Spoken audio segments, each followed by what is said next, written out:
Hello everyone, welcome to the video lecture series of Engineering Mathematics 2. The subject code is BAS203 and here we are in lecture number 12B of unit number 1. So last lecture हम लोगों ने start किया था second order linear differential equation solution के बारे में, जहां पे हम लोगों ने मेथड स्टार्ट किया था change of independent variable. So change of independent variable का यूज करके what is the procedure to find out the solution of second order LD that we have studied in the last lecture.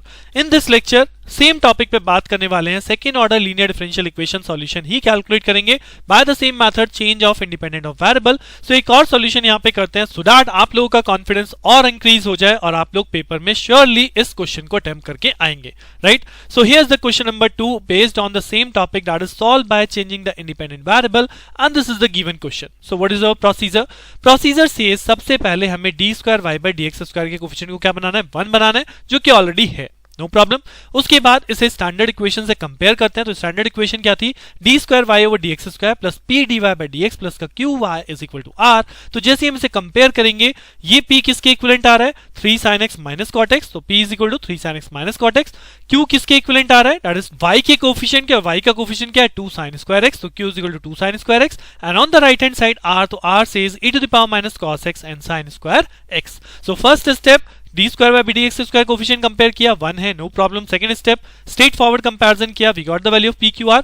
अब यहां पे तीसरा step क्या था, जी हां, dz/dx whole square consider करना जो कि इक्वल टू होता है q के. और q में मुझे कौन सी वैल्यू लेट करनी है, q की वो वैल्यू लेट करनी है जिससे कि ये टर्म एक परफेक्ट स्क्वायर में रहे.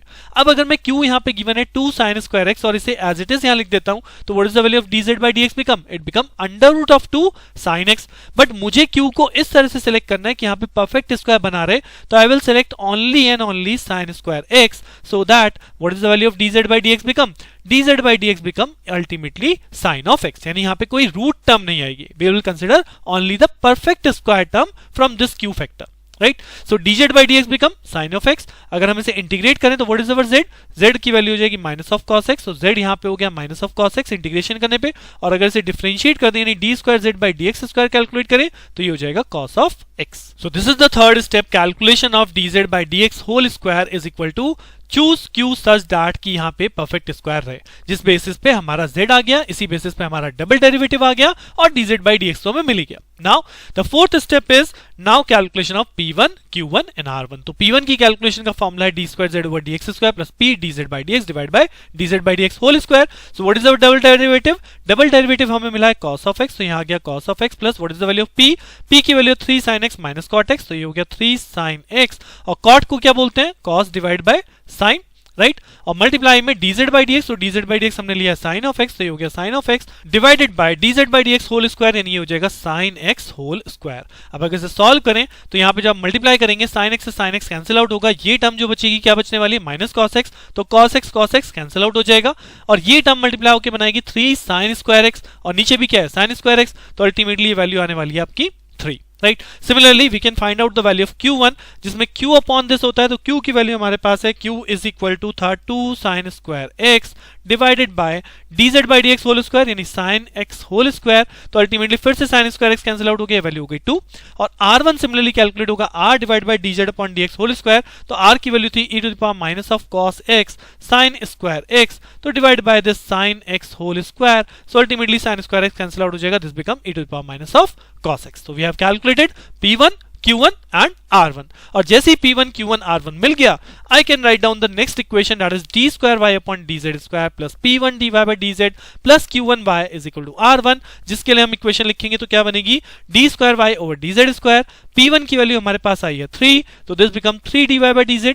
q1 की वैल्यू हमारे पास आई है 2, तो that become 2 of y is equal to r1. r1 हमारे पास है e to the power minus cos x. अब क्या ये इक्वेशन कन्वर्ट हो चुकी है, जी नहीं, अभी इक्वेशन कन्वर्ट नहीं हुई है बिकॉज कन्वर्जन हम कर रहे हैं in terms of independent variable z, जबकि राइट हैंड साइड पे भी x टर्म आ रहा है. तो e to the power minus cos x को क्या रिप्लेस करूंगा, जी हाँ, इसको हम लिख सकते हैं d² plus thrice of d plus 2 bracket y बाहर, और ये जो टर्म है this is e to the power z, क्योंकि यहाँ पे z की वैल्यू क्या मिली है, z की वैल्यू मिली है minus cos of x, right. So this is the required equation जिसको अब फर्दर हम सॉल्व करेंगे बिकॉज ये इक्वेशन क्या बन गई, ये इक्वेशन हमारी बन गई linear differential equation of constant coefficient, जहां पे कैपिटल D क्या है, capital D is d by dz.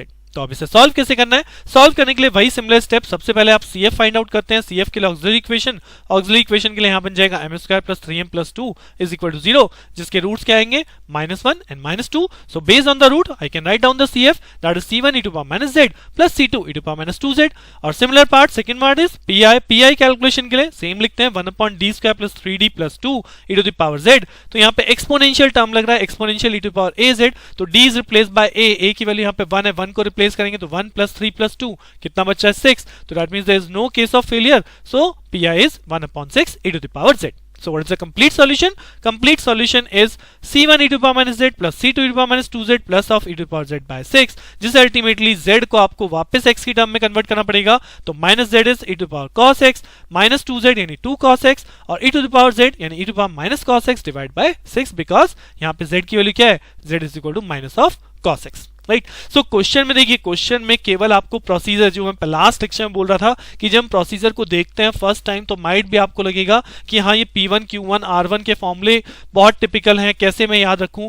But अगर आप ये फॉर्मूले याद रखते हैं और जस्ट इसे कन्वर्ट कर लेते हैं, तो कन्वर्ट करने के बाद जो आपके पास इक्वेशन बने, तो इस इक्वेशन को अपने प्रीवियस मैथड से सॉल्व किया, यहाँ के बाद अपना वही प्रीवियस मैथड है। तो अल्टीमेटली अगर आप यूनिट देखोगे तो यूनिट के अंदर जो मेन, इसलिए मैंने आपको सारे केसेस कवर अप करवाए, पांचों केसेस, कि PI यानी कांस्टेंट कोफिशिएंट LD को कैसे सॉल्व करना है, क्या क्या राइट हैंड साइड में फंक्शन बन सकते हैं जिनके सॉल्यूशन करते हुए हम CF और PI कैलकुलेट करते हैं। तो once we are perfect on that particular solution, तभी हम जितने भी आगे के स्टेप्स हैं, चाहे फिर हमारी वेरिएबल कोफिशिएंट्स वाली इक्वेशन है या ये मेथड है changing of independent variable, we can easily solve, क्योंकि हाफ पार्ट वही पिछला रिपीट हो जाता है, right? So now with this I can say that your change of independent variable topic is now completed for the solution of second order LD। अब इस unit का एक लास्ट टॉपिक डिस्कस करूंगा, that is called second order LD है, solution second order LD की बात करेंगे, but by the second method and that is called variation of parameter। तो क्या है मेथड, जानने के लिए मिलते हैं नेक्स्ट सेक्शन में। Thank you.